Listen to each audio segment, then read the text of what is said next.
आज आपण या व्हिडिओमध्ये कैरीचा मेथांबा कसा बनवायचा ते बघणार आहोत। जेवताना तोंडी लावण्यासाठी असो किंवा आवडीची भाजी नसेल अशा वेळी हा मेथांबा आपण चपातीबरोबर भाकरीबरोबर खाऊ शकतो। चवीला खूपच छान लागतो।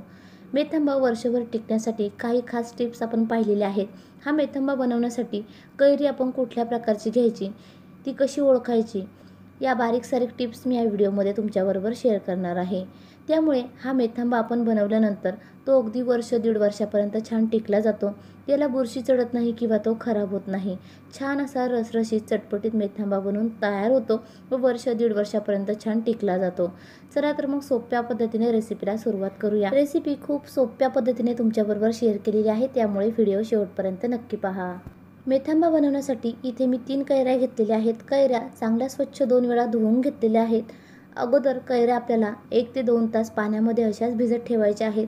आता आपण कुठल्या कैऱ्या वापरायच्या, ज्या निबर कैऱ्या आहेत, एकदम कोवळ्या कैऱ्या देखील आपल्याला वापरायच्या नाहीत किंवा पाडाला लागलेल्या पिकलेल्या कैऱ्या देखील वापरायच्या नाहीत। तुम्ही बघू शकाल या पद्धतीने आपण त्याचा चिकाचा भाग काढल्यानंतर अगदी पांढरा शुभ्र याच्या आतील आपल्याला भाग दिसतोय। कैऱ्या आपण थोड्याशा पिवळसर घेतल्या किंवा थोड्याशा कोवळ्या घेतल्या तर त्या खराब होतात, त्यांना बुरशी लागू शकते व हा मेथांबा वर्ष दीड वर्षापर्यंत टिकला जात नाही।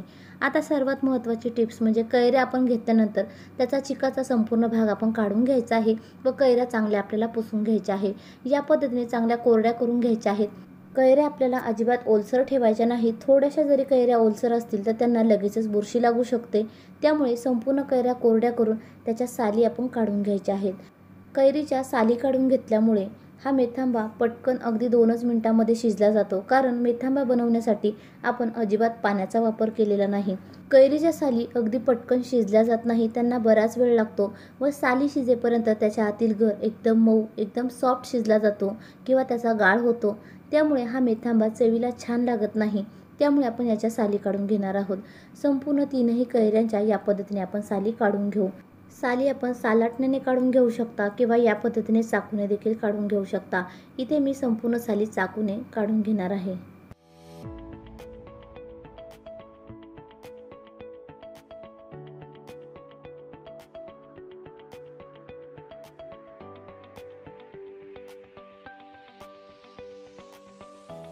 तीनही कैऱ्यांच्या आपण साली काढून घेतलेल्या आहेत। आता आपण कैऱ्या कट करून घेऊया। कैऱ्यांचे तुकडे करून घ्यायचे आहेत। आपल्या आवडीप्रमाणे लहान मोठ्या आकाराचे इथे आपण तुकडे करून घेऊ शकता। कैरी कट केल्यानंतर तुम्ही बघू शकता जो कोईचा भाग आहे तो आपण काढून घेणार आहोत। तो अगदी जास्त जाड देखील नाही किंवा एकदम कोवळा देखील नाही, या पद्धतीच्या कैऱ्या आपल्याला इथे वापरायच्या आहेत। त्यामुळे हा मेथांबा जास्त काळ टिकला जातो व चवीला देखील खूप छान होतो।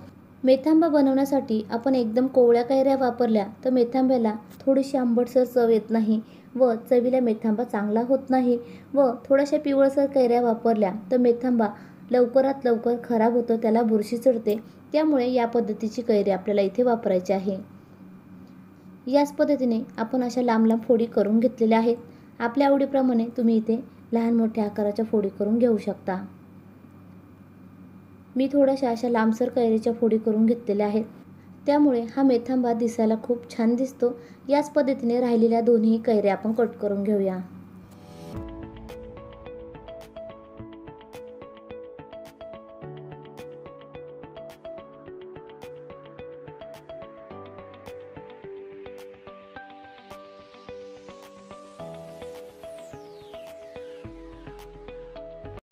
तीनही कैऱ्यांच्या या पद्धतीने आपण फोडी करून घेतलेल्या आहेत। आता आपण लगेचच फोडणी देऊन घेऊ। फोडणी करता कढईमध्ये मोठे 3 चमचे मी तेल टाकून घेतलेलं आहे। मेथांबा जास्त काळ टिकण्यासाठी तेल थोडंसं आपल्याला जास्त वापरायचं आहे। इथे साधारण 3 चमचे मी तेल टाकून घेतलेलं आहे। तेल हलकंसं गरम झालं की चमचाभर मोहरी घालून घेतलेली आहे। मोहरी चांगली तडतडली की यामध्ये आपण 1 चमचा हिंग टाकून घेतलेला आहे व 1 मोठा चमचा मेथीदाणे टाकून घेतलेले आहेत। मेथीदाणे व हिंग हलकासा परतून झाला की यामध्ये आपण तयार करून घेतलेल्या कैरीच्या फोडी टाकून चांगल्या परतून घ्यायच्या आहेत। कॅमेरा बंद झाल्यामुळे व्हिडिओ शूट झालेला नाही। कैरीच्या फोडी या फोडणीमध्ये चांगल्या परतून घ्यायच्या आहेत। हलक्याशा परतून झाल्या की यामध्ये चवीपुरतं मीठ टाकून घ्यायचं आहे। अर्धा चमचा हळद पावडर टाकून घेऊ व कैरीच्या फोडी पुन्हा आपण मिनिटभर चांगल्या परतून घ्यायच्या आहेत।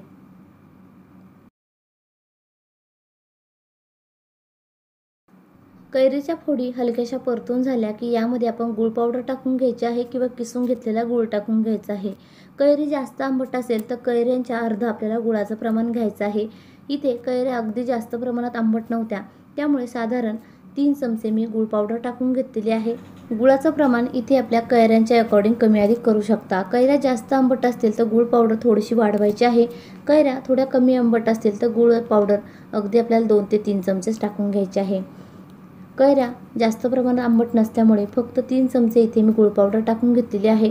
गूळ वापरताना गुळाचे आपल्याला पावडर किंवा किसून घेतलेला गूळ वापरायचा आहे, कारण मेथांबा बनवण्यासाठी आपण थेंबभरही पाण्याचा वापर केलेला नाही, त्यामुळे गुळाचं पटकन पाणी होऊन त्या पाण्यामध्ये आपल्याला ह्या कैरीच्या फोडी हलक्याशा शिजवून घ्यायच्या आहेत व त्यामुळे कैरीच्या फोडी लवकर शिजल्या जातील व त्यांचा रंग देखील चेंज होणार नाही किंवा गूळ खाली लागला देखील जाणार नाही। त्यामुळे मेथांब्याचा देखील रंग चेंज होणार नाही, काळसर येणार नाही। गुळाचं पाणी व्हायला सुरुवात झालेली आहे। गूळ टाकल्यानंतर आपल्याला मीडियम फ्लेमवर चांगलं परतून घ्यायचं आहे, चांगलं मिक्स करून घ्यायचं आहे। चांगलं मिनिटभर परतून झालं की यामध्ये सर्वात शेवटी आपल्याला चमचाभर लाल तिखट टाकून घ्यायचं आहे। आपल्या तिखटाच्या अकॉर्डिंग मिरचीचं प्रमाण इथे तुम्ही कमी अधिक करू शकता। मिरची पावडर सर्वात शेवटी टाकून घ्यायची आहे, कारण आपण पाण्याचा वापर केलेला नाही, त्यामुळे मिरची पावडर जळू शकते व त्यामुळे देखील या मेथांब्याचा रंग चेंज होऊ शकतो। त्यामुळे सर्वात शेवटी आपल्याला मिरची पावडर टाकून घेतल्यानंतर पुन्हा मिनिटभर ह्या कैरीच्या फोडी हलक्याशा वाफवून घ्यायच्या आहेत। आपण कैरीच्या फोडींच्या साली काढून घेतलेल्या आहेत, त्यामुळे त्या पटकन अगदी 2 मिनिटांमध्येच वाफवल्या जातात। एकदम जास्त प्रमाणात देखील ह्या कैरीच्या फोडी आपल्याला शिजवून घ्यायच्या नाहीत। मिरची पावडर चांगली मिक्स करून झालेली आहे। आता आपण कैरीच्या फोडी चांगल्या वाफवून घेऊ। साधारण 1 ते 1.5 मिनिटं ह्या फोडी वाफवून घ्यायच्या आहेत। साधारण मिनिटभर झालेला आहे। कैरीच्या फोडी छान शिजल्या गेलेल्या आहेत। यापेक्षा जास्त देखील आपल्याला शिजवून घ्यायच्या नाही। वर्षभरासाठी करणार असाल तर ह्या फोडी वर्षभरामध्ये छान त्या मुरत जातात किंवा एकदम सॉफ्ट होत जातात, त्यामुळे आधीच आपल्याला एकदम जास्त त्याचा गाळ तयार करून घ्यायचा नाही किंवा जास्त प्रमाणात शिजवून घ्यायच्या नाहीत। खूप छान मस्त असा चटपटीत रसरशीत मेथांबा तयार झालेला आहे। मेथांबा आपण बाउलमध्ये काढून घेऊया। पूर्णपणे मेथांबा थंड झालेला आहे। ह्या पद्धतीने जर आपण मेथांबा बनवला तर अगदी 1-1.5 वर्षापर्यंत छान तो टिकला जातो व चवीला देखील खूपच छान होतो। रंग बघू शकता, खूप मस्त असा रंग आलेला आहे। मेथांबा आपण बाउलमध्ये सर्व करूया। तुम्ही देखील ह्या सोप्या पद्धतीने मेथांबा एकदा नक्की ट्राय करून पहा।